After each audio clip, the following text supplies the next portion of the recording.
If the British Empire and its Commonwealth last for 1,000 years, men will still say this was their finest hour.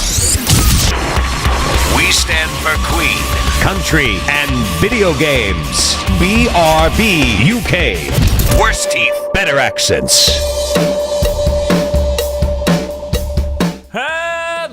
Hello, and indeed ahoy hoy, ladies and gentlemen, and welcome to episode Destiny 2 66. Oh. Just thought I'd get a plug for Destiny 2 landing on the PC. Just throw a bit of Destiny 2. A bit of Destiny, and there's also 400 off the number of the beast. In fact, 266 isn't number of the beast, it's number of the Tim. Say hello, Tim. Hello, Tim! How do you feel to have your own number? 6 is kind of family lucky number, as I think I previously mentioned. No, but this is 266, mate. But yeah, it's got 2 6s in, that's not bad.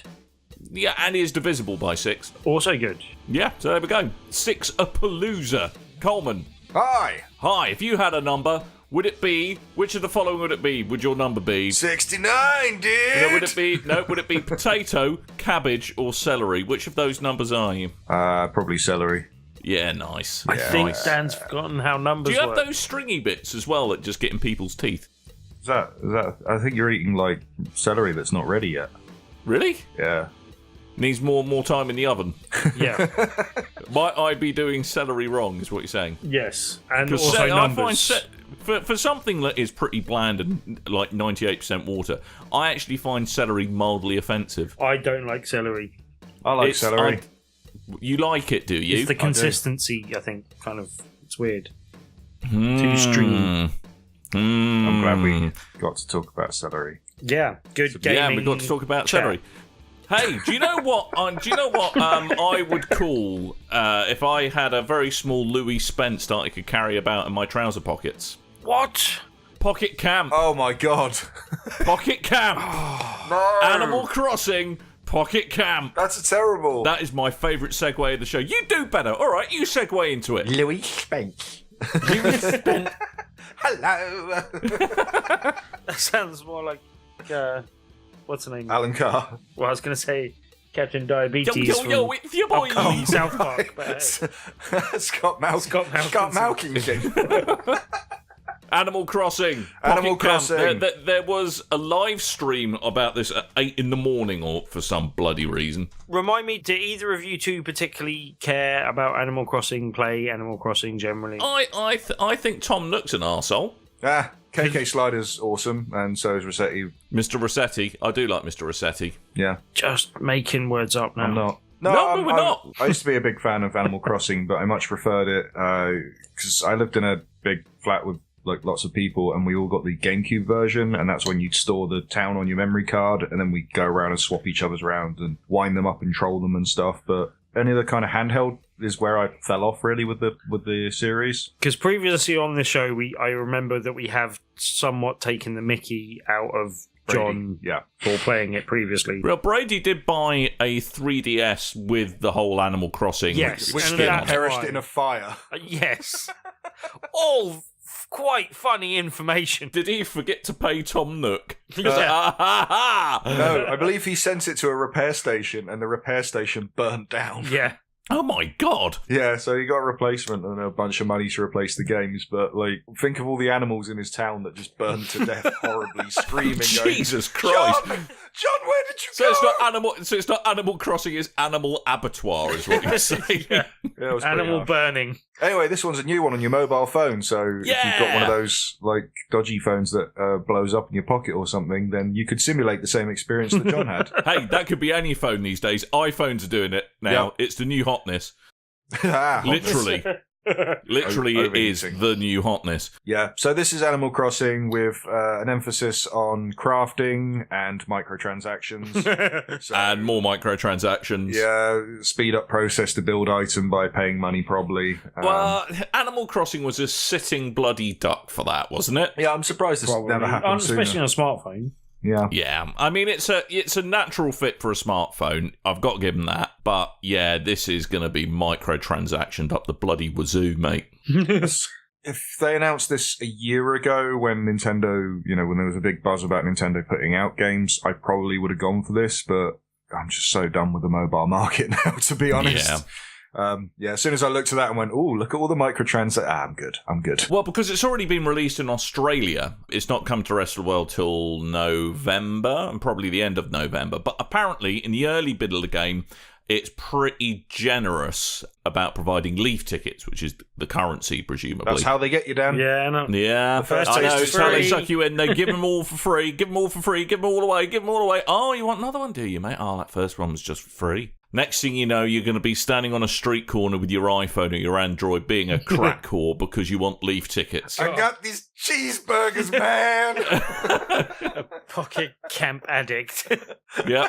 But I'm pretty sure if it's yeah. come out in Australia, much like with Pokemon Go, you can probably get a dodgy download of that. But be careful if you do that, because that's a great way of screwing up your phone. Uh-huh. Yep, it's great. It's if you've got an Android thing, it's a very good way of getting all of the viruses. Mhm. Tasty virus. Don't do that.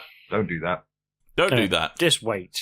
Hey, Anyway. Coleman, do you know what you should not do? Buy a Kinect for the Xbox. Yeah, well, that is also exceptionally true. Good. That is an excellent point. So, Microsoft, in a move that is confusing and surprising nobody other than why did it take them so long to come to this realization, are no longer producing the Kinect. And that is all Kinects. 360 Kinect and PC Kinect, presumably, because that is the same as the Xbox One They're Kinect. It essentially is the no same thing. more. Yeah, and the 2.0 and the original kind of Natal version, they're all discontinued now. It's a bit weird that it didn't happen sooner. The only kind of thought I can put behind that is they might have had at the beginning some kind of long-term strategy in place. There might be documents signed saying we have to support it for this long or something. Well, it was a pack-in with the Xbox One. I mean, I think the first ringing of the death knell was when they started selling the Xbox One without the Kinect, because at that point,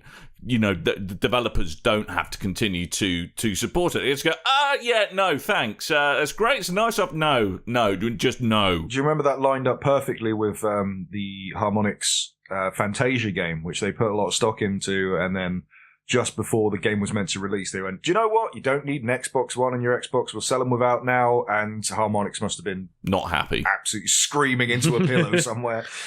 But there were other applications for them as well. Like, there were other uses. Like, I've seen them used in, like, scientific purposes and stuff. For, like, It got used in science. People did science with used in Kinect. science. Well, they used it in kind of robotic experiments as well. Like, when they were measuring movement and stuff of you know, the frame of a robot and stuff, basically. Yeah, and also kind of 3D mapping of environments and faces. And actually, a very shrunk down version of the Kinect is essentially what's in the top of the new iPhone with its facial recognition system. It does exactly the same things. There's like, it shoots a grid of laser beams at you, which is what it does, fun fact. Nice. Then reads them back and combines it with a visual image to actually get a 3D map of your face. All the while delving into your brain and revealing your secrets like in Batman Forever. It could possibly do that as well, yes. Yeah. That's an undocumented feature, quote unquote. But you know, you take the risks. But yeah, it's a real shame. I think Kinect was very much in the wrong place at the wrong time. I don't think any of the hardware kicking about when it was launched actually was powerful enough to do it justice. And I think at the end of the day, it just turned into a massive gimmick. And their aspirations were so high.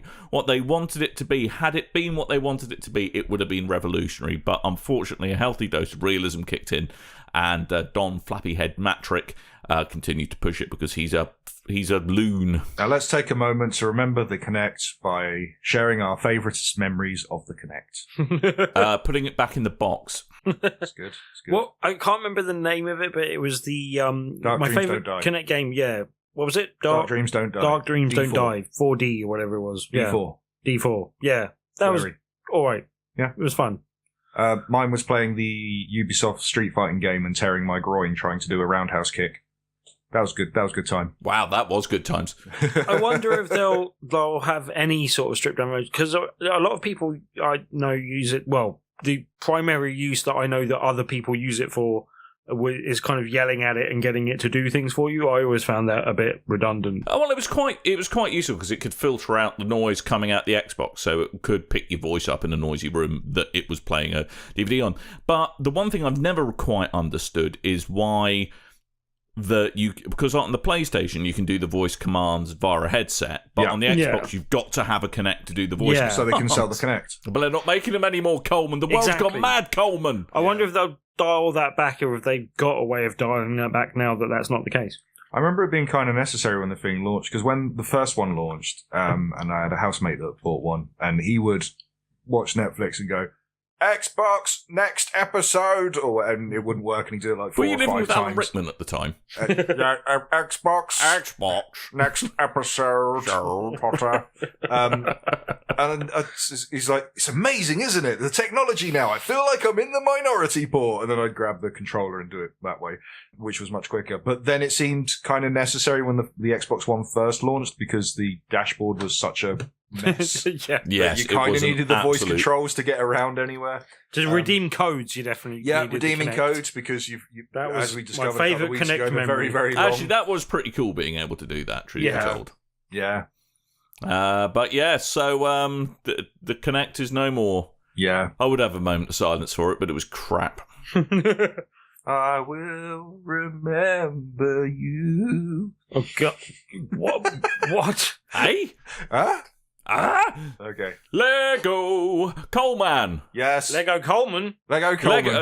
Put that down. Coming Stop to a touching store it. near you Lego soon. Coleman. Lego.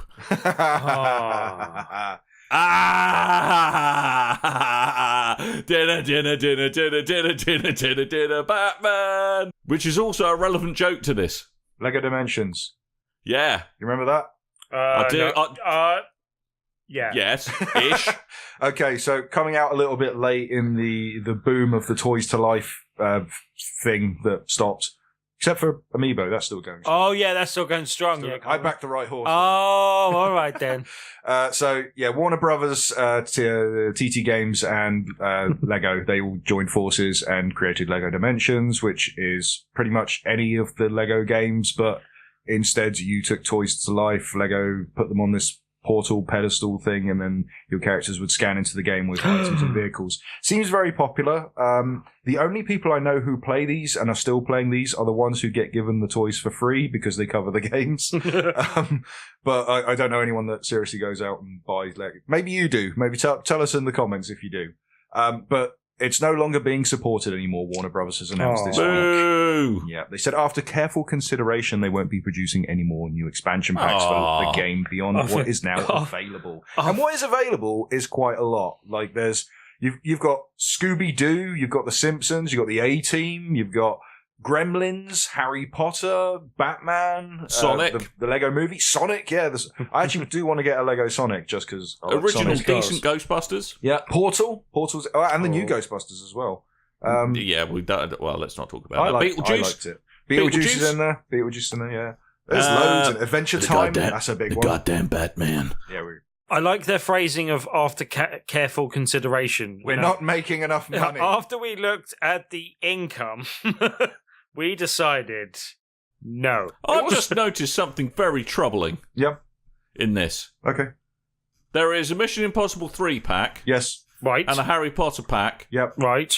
The Mission Impossible 3 Tom Cruise person has got exactly the same glasses and hairdo as Harry Potter. Uh-oh. Do you think he's actually Harry Potter in disguise? I actually think Tom Cruise is Harry Potter. They did have some cool moments with these. I mean, I remember... I mean, they're both really short. They had the interesting one, if you played the Doctor Who pack, every time your character they get smashed to pieces and then they come back, and that's how you get through your lives. But each time your doctor, it would become a new doctor each time you died. And that's so quite it would cycle through all of them. I thought that was pretty cute. That is pretty awesome. They had the whole thing where each level as well, based around each. So if you played as the Simpsons, then like everything would be cell shaded, like in the Simpsons, to have that cartoon style. But then if you brought in Batman or if you brought in Gandalf or someone, they would then inherit that style as well. Ooh. I thought that was really cute. Yeah, it seemed interesting. It was a nice experiment. You've got loads of seemed expensive to me. It was very expensive. Like it launched at about £150, I think, for the 3 pieces of the portal in the game. And then because I was interested in getting the Portal set because there was a Chell minifig and never seen that before and thought that was quite interesting and I'd like to put that with my stuff. And And then I went to go buy it, and it was about £50 Put it with your stuff. for 3 pieces, and like only one of them I wanted, and it seemed a bit overpriced. But Lego's overpriced as well. I don't know if you've seen the new Millennium Falcon that goes for £650. Yeah. Jesus. Yeah, it is. It's a big set. It is a very big set. I think most people are buying it just to resell it later on anyway. But yeah, Lego's very expensive. It was a bold choice. It just didn't pan out for the long term, sadly. It only lasted 2 years. But it looks like, I think what's a real shame, it looks like if it had been done right, could have been really awesome fun. But it's almost like they didn't quite know what audience they were going for, whether or not it's kind of the throwback stuff for our generation going, oh, isn't that cool, or if it's actually for kids. Yeah, it was a mixture, really. It was the kids that like these Toy to Life games. It was the fans of the Lego series, whether that be kids or adults, because they literally played like any of the, Lord of the Rings, Avengers, Batman type games. And then it was collectors of Lego as well, because again, you've got minifigures that aren't available in regular sets. You can't. I don't think there is a Sonic set out there. I know there isn't a Portal set out there. And you got these cool minifigs that you couldn't get before. Yeah, and from most accounts, I don't think there was any criticism of the sets or even particularly the games. I just think it was a bad time to hit the market at a bad price point. Could not agree more. And also Nintendo were doing it slightly better with the amiibo side of things as well. I don't think they are. That's the thing. They have the more collectible figurine, but they have less functionality in comparison to the rest of the Toy to Life things. But that's now Disney that have pulled out, Warner Brothers that have pulled out, so it's just amiibos left. They've won. Nintendo and Skylanders. Okay, Skylanders. I believe. I thought they had gone south, No, Skylanders. They're still going. Oh, yeah, they're doing a new thing at the moment, I think. And a cartoon. That's Activision, if I remember correctly. They're not going to give up any chance of something that might make money. I refuse! I think it was. We it will was not either, stop until we own the world! It was either earlier Calm this year down, or Bobby. last year. They had a Crash Bandicoot figurine for Skylanders. So I kind of want that because he looked kind of cool. But anyway, moving on. Yes. I'm waiting for you to tie him in. I'm waiting for it. Okay. Good. Fifth dimensional cephalopods are a scourge of would-be comic book heroes who have landed themselves in hard times. Other things that are a scourge and feature in number 5 are made by Rockstar. This is a terrible segue. That is the most stretching segue of all time, I think. It's also a force for evil because all of the stuff they give to GTA 5, let's face it, it's all very closely tied in with wanting you to spend more of your actual real money. So, this is all multiplayer, you spend the monies, you want the things, but in single player, no one gives a rat's ass about it because you can't show off your big floppy E-peen to somebody else. Yeah. That's why, ladies and gentlemen, that is why there is no single-player DLC for Grand Theft Auto 5 confirmed. That's where we were going with this, right? Yeah. So, Grand Theft Auto 5. Squid! It cost. They don't make enough squid. That was the other cephalopod thing I could have done. So, 4 years it's been out now, nearly 5. Jesus, really? Yeah, and do you really need to announce you're not doing any more DLC? Anyway. and this whole point, if you remember, there was a while back in 2013, Rockstar came out and said that there will be a substantial story expansion coming out in 2014. There were the voice actor, one of the voice actors, I think it was the one who played Michael, confirmed that he'd been in the vocal studio doing more, more voiceovers for the game. And all this kind of stuff. So it looked like we were going to get DLC, and then the online launched and just took off. It kind of fell flat first, and then about a year later, it really took off once heists and bugs and things were all sorted out. And it's just been, Grand Theft Auto has been very well supported online, and it's constantly getting these free updates and stuff that cost you in-game currency to purchase the update. And it's very confusing. But we still haven't had that single-player experience. So Rockstar have come out this week and finally debunked that there is going to be any single-player DLC. And then Imran Sawa, is that his name? Yeah, he was speaking to Game Informer and basically said that GTA is too broad and taxing a project to get any single-player DLC, and that they're low-staffed on the GTA side because now everyone's getting ready for Red Dead Redemption 2. So that's where they're going to be focusing their attentions from now on. I think at this point, if they did come out with single player, because I've only recently completed the actual storyline. Because as soon as I went around it goes some really interesting places, that story. Yeah, but as soon as it's a great single player campaign. Oh, I really enjoyed it. But as soon as the online component came out, that was it. I was done. I only went back to the online because they relaunched it on PS4, and I needed to go and play some of the games to unlock the online. But I finally went back and completed it all. But at this point, with all the stuff we've got and how kind of far in the past GTA 5's story is, I don't think I really want to go back and do an expansion. No. Not a great loss. Well, and the thing is, they kind of extend the story in GTA Online anyway. A lot of the stuff is based around like Leicester and kind of stuff. But they're only really there to go, Trevor's hey, cronies. Here's a funny line, here's a mission. There's nothing really substantial to that. Well, but at the end of the day, but GTA Online has been printing insane amounts of money for them for quite some time, and frankly, there's no real business need to do it for them.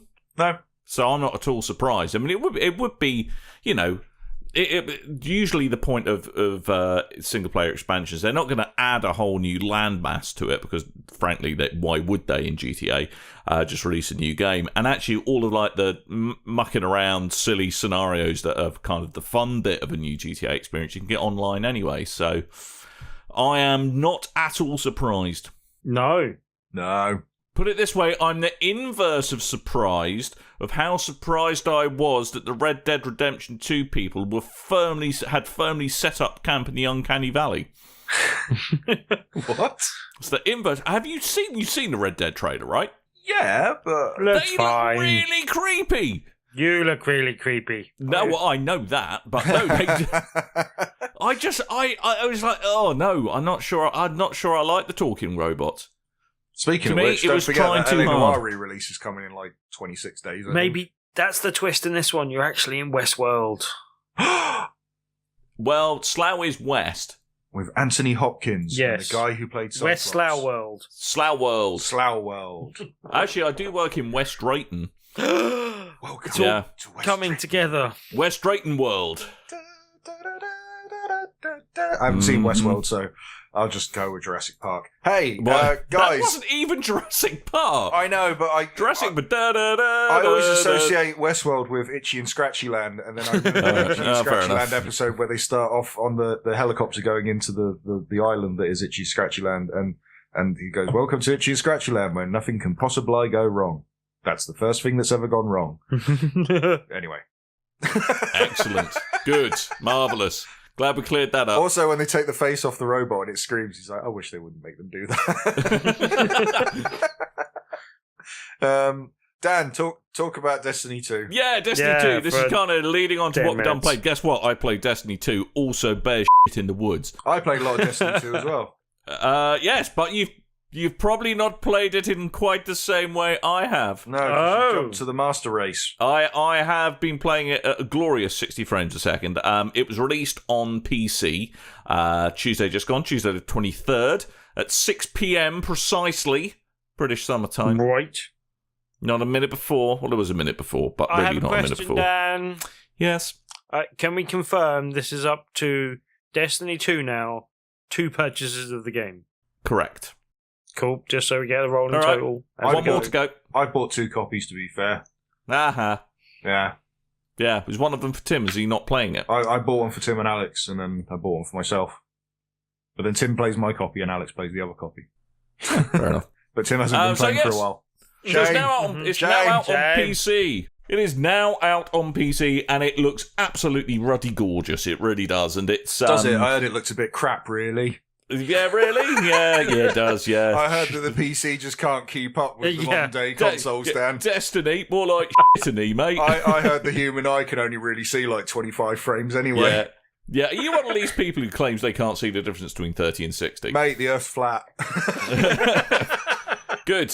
Excellent. More highbrow deductive work by Coleman coming up later on in this episode. So yes, Destiny 2 looks ruddy splendid. It plays buttery smooth, and they really have thought about how the game should control the mouse and keyboard versus controller.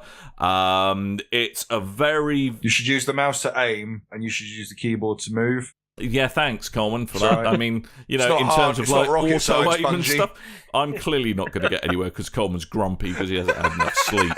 I have so actually I'm just today. going to carry on. So it's not a lazy port. They've apparently rewritten the engine from the ground up, and you can tell it's a beautiful looking game and runs very well on just about any vaguely modern PC. Is it easier or harder in terms of it's different. aiming and? It's different. Has it been rebalanced? I've been trying to play it on mouse and keyboard just so I could have a look at the difference. I'm going to start playing it with controller. I think you should stick with mouse and keyboard so you don't movement get speed ganked and in the kind of crucible. sense of inertia feels a bit different. Your Guardian feels a bit heavier in some movements than on the console. And it is slightly more kind of finger gymnastics, trying to press all the buttons you need to, even when you've remapped the controls. But once you get used to that, I would say it's probably slightly easier. Okay. Slightly easier. And it is, but it's got all exactly the same content as the console versions. And apparently will continue to keep day and date with DLC and stuff. As far as I can tell, looks pretty good. All the clan stuff moves across already, so BRB is already on the PC version, and you get all the engrams, so if someone does stuff on the console, you get them all on PC too. Oh, that's cool. So, generally pretty good-ish. Yeah. But the internet got a bit silly. Right. The internet got a little bit silly. You know how some people just get a little bit too much attention sometimes. Right. And they just keep, pulling... Some would argue that's us, but yeah. Yeah, exactly. They just, they keep just tugging on their metaphorical nutsack until they scream more. Okay, where are you going with this, Dan? People who make crap up on the internet. Right. Now, as this has gone to the PC, surprise, surprise, there are nefarious people out there trying to work out how to cheat in the game so they can get an unfair advantage. And Bungie and Vicarious Visions, who headed up the PC port, have been doing their best to try and lock the whole game down. Because, let's face it, PC gaming is pretty unfamiliar territory for Bungie. And they had before launch said, hey, look, display overlays like from Discord or frames per second displays aren't gonna work with Destiny. They're not gonna work, which is a bit odd. I thought they had like an official one. There is the world's smallest 2-digit counter in the top right corner. Okay. It's so small, and we no need. Well, there's no way to verify if it's actually accurate or not. Yeah. So there was that side of things which surprised people, and certain incompatibilities with streaming software. You have to make sure you've set the display up in a certain way to do it. So it comes out on PC. Apparently, there was a buttload of people left, right, and centre getting banned for no reason that they could discern. Did you get banned, Dan? I did not get banned because I'm a fine and upstanding member of society. You're a member. Yes. You're such a member, Dan. So I know, such a member. I've got a purple helmet in Destiny as well, but never mind. Purple helmet. So Reddit was exploding, saying it's ridiculous. Damn it, Bungie, you've really cocked this up. I can't believe it. And like people claiming they've been banned and stuff like that when they evidently hadn't. Apparently, a total of 400 people were banned. Yes.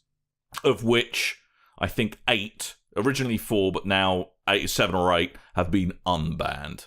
And everyone's there was a big kind of tinfoil hat madness going around saying, oh, the game's automatically banning you. Turns out the game doesn't automatically ban you. Someone has to press a ban this person button at Bungie. And people were conflating it doesn't play nice with overlays as using an overlay will get you kicked out. Right. So the long and short of it is the internet got in a tizzy for nothing. Cheaters are cheaters. And frankly, about 400 people out of probably a couple of 100,000 is about right, I think. Yeah. Doesn't sound excessive. Not really. So let's say 400,000 people got the game. 400 is 0.1%. Mm-hmm. Which isn't very many. That sounds within tolerance. Yes, that's within the tolerances. So long and short of it, big fuss over nothing. I don't know why people just want to... Everywhere just seems so bloody full of salt on the internet these days. That's the internet. Yeah, I know. But yeah, big noise about nothing, and hopefully the PC version will now carry on a rather smooth start. The raid's launching on the PC next week, so me and Kev and Jamie and DMED are putting far too much time into it to make sure to do the raid. But yeah, good job done by Destiny, by Bungie. Well done, Destiny. Well done, Destiny. You're the best at being Destiny. But good job done by Bungie and Vicarious Visions. And if you're on the fence about it, I'm sure there's going to be a price drop for Destiny nearer Steam as sale's December not that far nears. away. Yeah, so it is well worth checking out, and your PC can probably do a really good job of running it. I realised as I say Steam sale's on the way, it's not on Steam, is it? Nah, it's not on Steam, mate. Okay, I have a question, Destiny related. You say that the PC version is kind of day and date with the updates on Destiny 2. Does that include like the specific content for PlayStation? Is that console exclusive, so it's or is day that and date with Xbox? Okay. Also, have you done any Trials of 9 yet? No, because Trials of 9 has been stopped because people were cheating. Oh, damn it. Damn it, cheaters. They were Monty Python silly walking into walls, thereby clipping themselves out the map and rendering themselves invulnerable. Okay. Only in Destiny would that happen. Can we do this when it launches again then? Because they fixed it now, Coleman. Oh, but there's a trophy, and I want to get the trophy. And there's a social space, and I want to go to the social space. And I tried to do it, and I didn't realise that you needed to actually be in a fire team with like friends. Yeah. And none of those are around when I'm playing usually. Oh. Yeah, but Extra Life's on the weekend, and Trials of 9's on the weekend. I can't do Extra Life. I haven't got the time off work. Oh well. Yeah. You'll just have to look longingly. No, I'll be at work. Oh. All right, fair enough. So, there we go. That's your lot. But me and Coleman have both been playing Mordor, Shadow of Mordor. War? Shadow of War. Yeah, the word Mordor doesn't appear in the title. It's in Mordor. It's Mordor. The war of There's Mordor. a big Mordor. Mordor. Oh dear. So orcs have changed in this game then, by the sound of it. Yeah, Scottish orcs now. Yeah, exactly. Rather than Cockney orcs, it's a massive difference. I love Cockney orcs. Yeah, I like Cockney orcs. So I'll let you talk most about its comments since I've spoken too much already. But I have also been playing some of the Shadow of War, and my goodness, that Nemesis system has got awfully complicated. I do like that Nemesis system. What do you like about Nemesis system, Coleman? Just like how it stretches the game out in certain ways that I wouldn't normally do in any kind of game before. Like, for instance, so the Nemesis system, if you don't know, it's a kind of a tiered level of an army of orcs, which there are two versions. I'll get to that later in this version of the game. And if a random orc kills you, then they will get a promotion and become like a captain or something. And the more they kill you, the more promotions they get, and they get higher and higher and higher. Which in this game, they've kind of given them a tiered system of weapons and things. So if you finally slay them, you'll get more, better armor and better weapons and things from them. So the last time, someone would randomly kill me or overpower me, and then that would suddenly make me go, right, I'm on a revenge mission to kill this guy who killed me. And I spent a good 2 hours on one orc just because he really annoyed me. Like, I came across this orc called the Kingslayer. And he was all dressed in gold. A nice little Game of Thrones reference for you. And he basically, he killed me, and then he got a promotion, and then I hunted him down, and he killed me again. And he gained this new title, so he went from the Kingslayer to the Tark Slayer, because that's what the orcs call the Reavers. And so he killed me twice, and then the third time I managed to kill him, and I chopped his arms off and stuff, and it was pretty gruesome. But before I did it, he's like, I suppose you think you can kill me, and then you'll be the Tark Slayer. Slayer. So that was quite funny. And then I killed him, so I go off, I carry on with the story missions, and I go to kill another orc, and then all of a sudden, he's back from the dead, and he's got new metal arms on him, and he's like, Ranger! I'm come to kill you!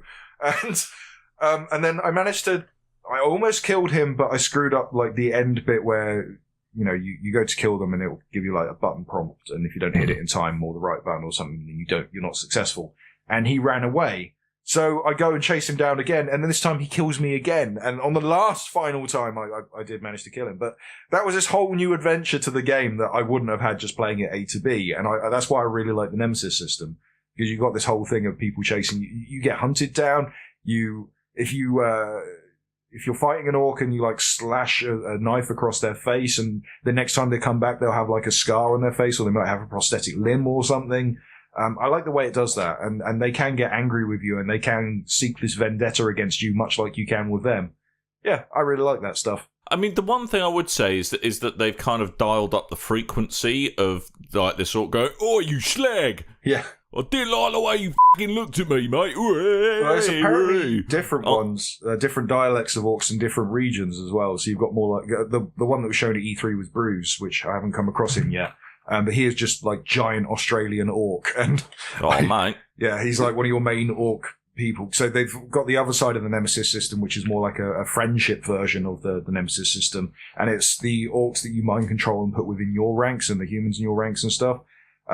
So I haven't got to that part yet, but I'm looking forward to experimenting what that does as well. Because it seems like it starts off with a particular Nemesis system and then it turns into a different Nemesis system. Yeah, I mean, I think my only one criticism with it is that when you're at the very beginning of the game, where you're just trying to get used to how the damn thing works again, it can be a bit too often. Like you're just about to get to learn something, and then all of a sudden, Knuckles Knobface shows up and then just goes, "Oi, now!" and then just starts pummeling you for no good reason whatsoever, just completely breaking your train of thought and actually learning how a particular system of the game works. That would be my only criticism that kind of it. Yeah, that kind of happened in the previous game quite a lot. I'd find myself, I'd hunt down one orc, and then a secondary orc would turn up, and then a third orc would turn up, and before you know it, I got like 3 or 4 of these really tough orcs trying to kill me at once, and I'd end up kind of running around in circles and taking pot shots and climbing up towers and jumping off when they run up them and stuff.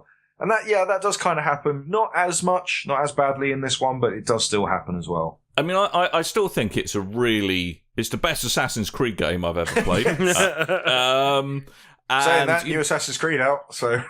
Oh, that's a good point. It's out tomorrow, isn't it? I completely forgot about that. Or today, when you hear this podcast. But it's still a great game to play, and you know they haven't changed that much of the really core kind of way that you interact with the world. But that's probably a good thing because it was really good in the first game, and that's a good reason to play it. What isn't a good reason to play it is the plot. Oh, okay. I quite like the plot. Really? Yeah, I seem to be the only one though. Yeah, I mean, I mean, if you're really hardcore into the Middle-earth kind of lore, it basically rips it up, wipes its ass with it, and then flushes it down the bog, is pretty much what it does. I have a question. Yep. Do you need to have... Well, is it crucial to have played through the whole story of the first game? No, it gives a really good recap right at the beginning. And which is quite depressing because it can actually be recapped in about 3 seconds. Yeah, when you put the time in, it's a bit okay. Yeah, but it does do a recap, so it kind of brings you up to speed. I like as well that this one, like the color palette they use in this one. I've heard a lot of people say, "Oh, you know, you've got these amazing scenes of Mordor and how these beautiful." Towering buildings or mountains and blue skies and things, but it just really hoping you're going to say towering towers there. Towering towers, but it doesn't look that nice. Everyone, a lot of people have criticised for, and I actually really like the look of it because in the previous game everything was grey, and this time it's now brown. Yeah, well, it depends where you are, what regions you are. Like, there's beaches, there's sun, there's blue skies, there's green grass. It looks nice. It looks more colourful. A big problem I had with Shadow of Mordor, the year that was out, I put that in my Extra Life lineup, and I was playing Destiny, and I jumped over to Shadow of Mordor. And everything was just so grey, and I started feeling myself nodding off about 4 hours into the day. I went, you know what? I can't play this on a marathon run. It's a bit tiring. And I think that's why a lot of people dropped off with it, because it is a bit, it is entertaining with the whole Nemesis system and stuff, but the story wasn't great, and it is a bit dull in the first game. And that's probably why a lot of people cover this game and the sequel and go, it's weird that they're starting off with a new ring. It's like, no, because that was the end of the previous game. You obviously didn't hit that part. Yeah. But anyway, yeah. Yeah. I like it. Yeah. No, it's a good fun game. But if you're very sensitive about them, about people despoiling the Middle Earth universe, and you might want to put a pair of earplugs in. Also, Okay. I've not had many problems with the microtransactions, and I haven't really come across them yet. Really, yeah, to be and fair. I don't like loot box systems. I don't at all. And No. I'm not like, as soon as I look at the big menu of loot box systems in there, it's the only kind of plus I can give it to that is if you've seen it in preview, they had this kind of very they have an orc keeper that is looking after all the loot boxes. He sells you the loot boxes. And in the preview shots, he's very Shylock looking. He has quite a large nose. He's rubbing his hands together, going, bleh. And they've kind of toned all that down for the release of the game now. Right. Probably sensible. Probably for the best. I have heard though that the kind of the loot box system gets a bit more egregious and a bit more in your face near the end of the game. Though there's a point that's very grindy just before you complete the end of the game, and you can get over that by paying your way through it, basically. See, I've heard that in several places, but I've also heard it's very grindy at the end. But if you're paying for that, you're going to be paying a lot for that to kind of, because you're not really getting much of a shortcut through paying. I'm not trying to defend it. I still don't think we should have the system in there for in the first place. But anyway, yeah, I've heard conflicting stories on the ending. I'll let you know if I can actually hit the ending, because there's a lot of games out at the moment. I don't know if you've noticed. Yeah, there's a few. There is a few. So yeah, but no, I'd recommend you pick it up. I mean, it might be one of those things where if you've not played the original, you want to see if this is the kind of game that might suit you. You can actually pick up the Game of the Year edition for the first game, Shadow of Mordor, for about £5 at the moment. So if you don't want to drop 45 quid on something you feel you're taking a bit of a chance on, that would be my bit of advice. I think it was a Games with Gold not that long ago as well. Yeah. So yeah, actually, I'm pretty sure it was, because I remember the Boom Show guys talking about it. But yeah, they're both fun games. But you've not only been playing that, Coleman. No, I think Tim should take the next one. Really? Yeah. Really? Finding a bit low. I do want to talk some South Park this week, considering Tim's like crammed the most of the week into this game. Okay, so probably Tim, talk about it.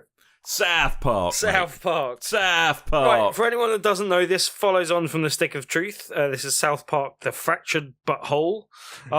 And you play the not quite titular, but generally referred to. You're the new kid. You're the new kid in town, but you're generally referred to as Butthole by most of the other kids in town, basically. So in the previous game, it was douchebag, right? Yeah, douchebag. Yeah. Now it's Butthole, but. The previous game kind of based everything around a kind of fantasy setting, so think Lord of the Rings and that type of setting.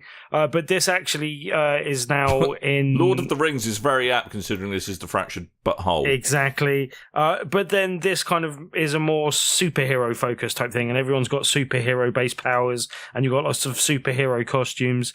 But it's all in the same, South Park style that it was previously, where it's like you're in control of an episode, and all the powers and all the costumes and everything look like the boys made them at home, and all the powers have got like a real worldy toilet humor kind of spin on them, and yeah, different silly things going on. But one of the major changes they made to the combat is the fact that you've got this kind of grid-based system. And it's generally almost in lanes, and not that many powers go across the lanes. There are a few, but most of the powers directly deal with people in front of you, but some of them will deal with multiple lanes at once and stuff, basically. But yeah, I wasn't sure about that when I played the demo a few weeks ago. I'm glad to say that does definitely bear fruit throughout the rest of the game. It gives it a nice variety, because no two areas that you're fighting in are ever the same. And they bring a bit of the South Park humor into kind of some of the setups, and some of them just have obstacles on some of the things. Some of them are just quite small areas, some of them are larger areas, obviously, but then there'll be fights that take place in the middle of the road, and every now and again you'll get interrupted by a car. Kind of Wayne's World styley kind of joke, but car will kind of come and they'll insult you for being in the middle of the road, and then you'll move out the way, carry on, and then get back on when they're out the way and carry on. Weird as well, because you've got your weapons like turrets and stuff that you can place down in the world, and then all of a sudden a car will come, and all the kids will move off the road, go car, and then the car will kind of wipe the board. Yeah, so it wipes turrets and things. So it can. That's quite cool, actually. Yeah, it can actually make a difference to combat as well, basically. And there's various different plays on that. It seems slightly better structured than the previous game in terms of there was very much like the last game felt like now you're fighting all of these type of enemies, and the next level you're fighting all the crab people, and the next level all the mobsters. This feels a bit more kind of interwoven, and there's a bit more often like a lot of the combat, you've got like the back and forth between the characters that you're using and the people that you're fighting, and them kind of mouthing off against each other and that kind of funny interactions. But then there's also like good bits that are kind of where they make it put another little sort of area of story and flavor on top of it type thing. For instance, there's whenever you're kind of powering up your character, there's different points in the game where you unlock a new class, and that gives you access to a new set of powers, basically. And each time, Cartman's filling in your backstory and kind of giving it more flavor and stuff like that. And the background story is basically it just starts off originally that one night you woke up and blah blah blah, and then you open the door and you see your mum your dad. That's basically your background story. And you were scarred by this and blah, blah, blah. Anyway, but it's done in kind of Cartman stupid style-y and all that type of thing, and it's silly. But then that kind of gets added to and expanded to each time you go back to that story, and each time it's kind of changing a bit. But then it's like there's... in different versions of the story, there's like burglars breaking in and aliens breaking in with them as well. But then you're then using your new powers, and he's teaching what those powers are while you're fighting those enemies and stuff like that, and Cartman's doing the whole voiceover for it, and it's just like nicely presented and stuff like that. It is a bit like just controlling a 20+ hour long episode of the game type thing, episode that you're in control of in the game, basically. Yeah, it's an episode of South Park, and the humor's like really high level, and yeah, it's lost a little bit of the wow factor, obviously, because we had that in the previous game, and that's taken a slight gloss off it. Also, there doesn't appear to be a Canada in the game. I have heard that's the case, and apparently it's got something related to DLC. I am quite near the end of the game. I'm about 23 hours. Canada. I'm 23 hours in or so. So I think I'm kind of near the end of the game, but I have been going around and doing all the puzzles, and some of the puzzles are a bit like they're a bit formulaic, and they just feels very much like you're going through the numbers with them a little bit. They don't feel that puzzly. Like, for instance, like there'll be in a lot of areas in town, you can't go through them originally because they're covered in lava, in inverted commas. That lava is just red Lego bricks, just for instance, which is quite funny. But you've got to get them blown out the way, and to do that, you call in Stan, and he gets his pump thing out because he's a toolman in his superhero, and he's got a sandblaster that he plugs into your arse that you then use that power to blow the Lego bricks out of the way, and then you can get through that area and stuff like that. And there's layers and different layers of calling in different people to do the different puzzles, and they're kind of reasonably funnish the first time and stuff, but they do wear a little thin over the course of the game. But generally, the overall humor and the combat is good. You've got upgrade trees, and they've kind of put a bit more kind of thought into that. The only thing I say is that I downloaded some of the stuff through Ubisoft Club because I already had some points when I started the game, and most of that stuff that I'm using I'm still almost using now, or have only just started replacing near the end of the game, and it was better than a lot of the stuff that I found throughout the game, which was a bit of a shame. Like when they do that. But yeah, it's a bit of a shame. But they put an Assassin's Creed costume in, and something that looks very much like an Iron Man costume, and you get 350 when you go into the club. You get 350 for free, basically, which is quite funny and quite nice. And it's like this. You don't have to be a massive fan of South Park, and you don't have to have watched all the episodes. You'll obviously get more of the references and stuff if you do. But yeah, it's pretty well done. I have heard that other people complaining about it being a bit buggy, and I haven't had any major game breaking bugs. It seems a bit twitchy sometimes in combat, and on a couple of occasions, a few things haven't been as smooth, and some of the puzzles don't feel entirely smooth in terms of walking up ladders and stuff sometimes. But generally speaking, I haven't had any game breaking problems, and it's been a really good fun game. Game baking problems. Delicious. But yeah, no, like I've had a really good time with it. I've been having really good fun and laughing. Like as I said last week, I laughed like 2 times before I even got into the menus, before I even chose my character and stuff like that. And the little costumes are funny, and yeah, I'm generally having fun going around and actually wanting to do all the collectibles and all the side missions because it's kind of well structured and well done. And yeah, I think having played through the last game, this one, they've learned some lessons from that. The puzzles, not so much, but I think the combat and the structure and approach of the story is improved from the previous game. So yeah, splendid. Been really enjoying it. Jolly good. I do heartily recommend. Excellent. And it's different enough from the beginning, from the first game.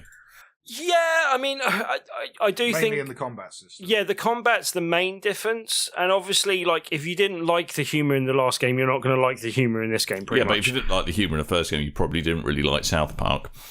South Park's a weird one, because, like, South Park, I went through the thing of it when you like it and then you don't like it and you come back to it, all that kind of stuff. It's, like, South Park, when it launched, it was just, like, dirty cartoon. And then you get a bit older and you're like, yeah, I'm done with that. And then years later, you kind of go... Oh wait! You catch the odd episode. You're like, oh wait! It's actually genuinely funny. There's some political satire, or there's some cultural satire, and then you end up getting back into it. And that's if you've ever fallen out of love with South Park for the reason of it's not that funny, then you know. I do think it's key episodes. Yeah, I do think it's waxed and waned in terms of how good it has been as well. There has been dips in quality and good seasons and bad seasons. But I remember with the Stick of Truth that I had a lot of friends that just wouldn't play it because they're like, I don't like South Park. It's like, just give it a try. Give it a try. I think you'll like it. It's more like Think of it less as a South Park game and more an RPG that you can play as an adult because it's like 10 hours long rather than 130 or something. This one's definitely a little bit longer. As I said, I'm like 23 or so hours in and I still think I've got a little bit to go. Probably a few more hours and then a bit more hunting around to finish some of the collectibles and stuff. But yeah, as I said, I generally have to say that I definitely recommend it. It's one game that's been encouraging me to play it lots this week as well, and there's not many flat screen games that have been doing that to me lately. But hey, also I have to tell you one very quick story. It has to be very quick. It has to be very quick, but it's also quite funny. A couple of friends came round to play VR last night, and basically, it was one person that had never played before, and one person that had previously only played like Super Hot and a couple of other bits, and. Yeah, the friend that never played Super Hot, absolutely loved it, really loved the experience and all that good. And then my other friend who had played some other stuff, I was like, okay, have a look at Sports Bar VR because he really likes pool and like other games like that. So I was like, lean on a table. So I was like, so have a look. Went to play pool, had a quick game of pool. Was like, all right, and goes, okay.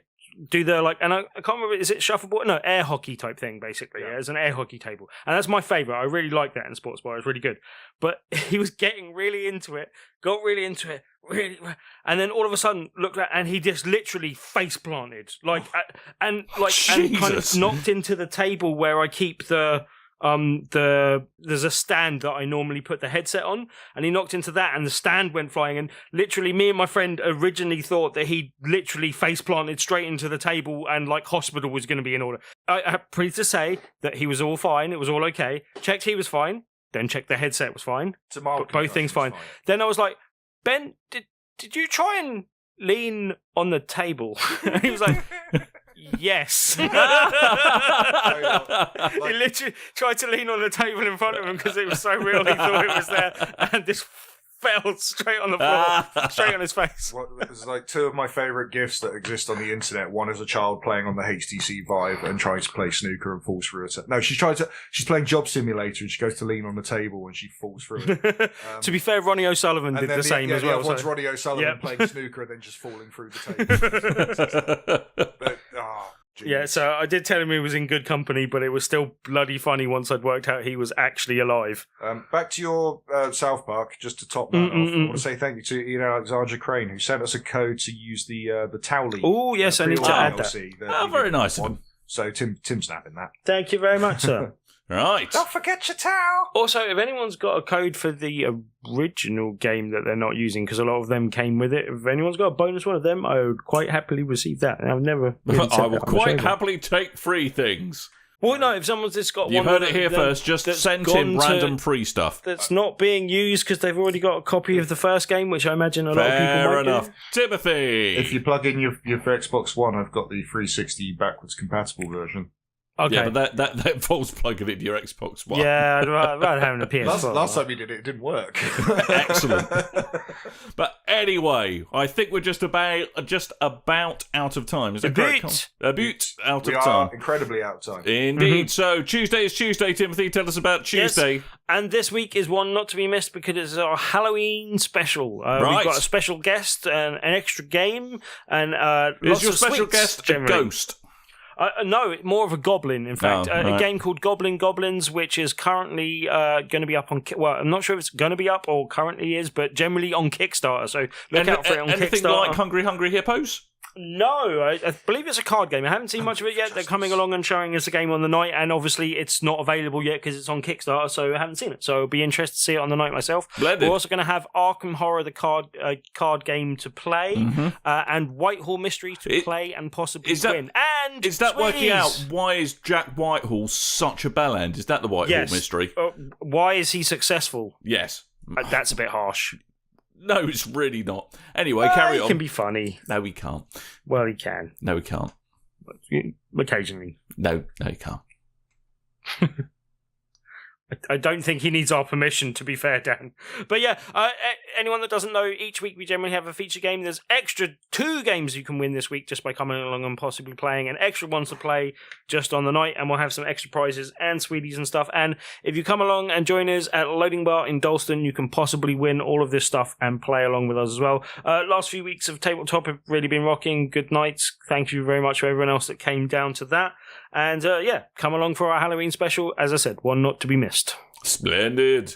Now, all that remains is for us to say thank you to a few people, and conveniently, there's 3 people to say thank you to, Yay! and 3 of us. So, one we're each. gonna do it this way. I'd like to say thank you to NI Play Games Too Much from the forums. I Thank think you it was for your just comments. I play games too much. That Yeah. might be a typo. Yeah. All right. Well, you It's got not an extra National letter. Insurance plays games too much. May well do. But anyway, yeah, thank you for your comments as well. I'm not sure I replied, but I meant to. Anyway, but yeah, Richard Kirk, thank you very much. Thank you to Nelly. Thanks, Nelly. As always. Right. Well, that's your lot. Coleman has to disappear and do his super secret job. This week, he is a goat milker.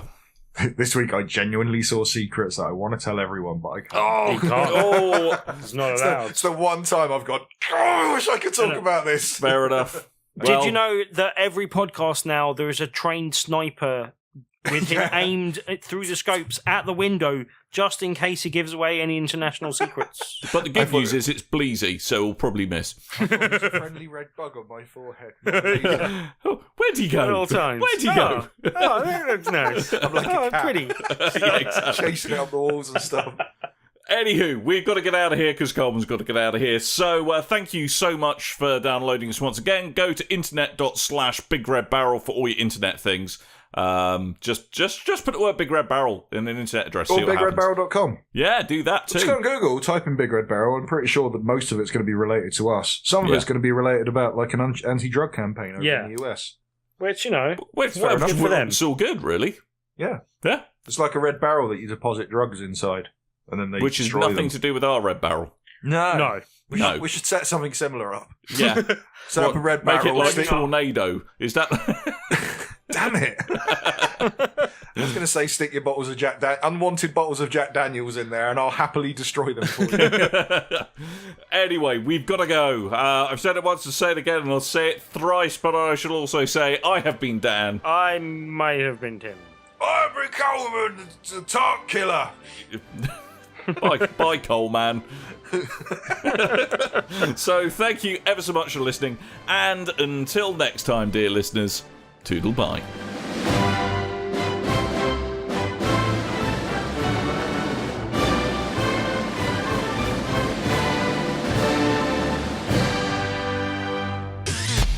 You and your ears are quite welcome. For the podcasting goodness that you just heard.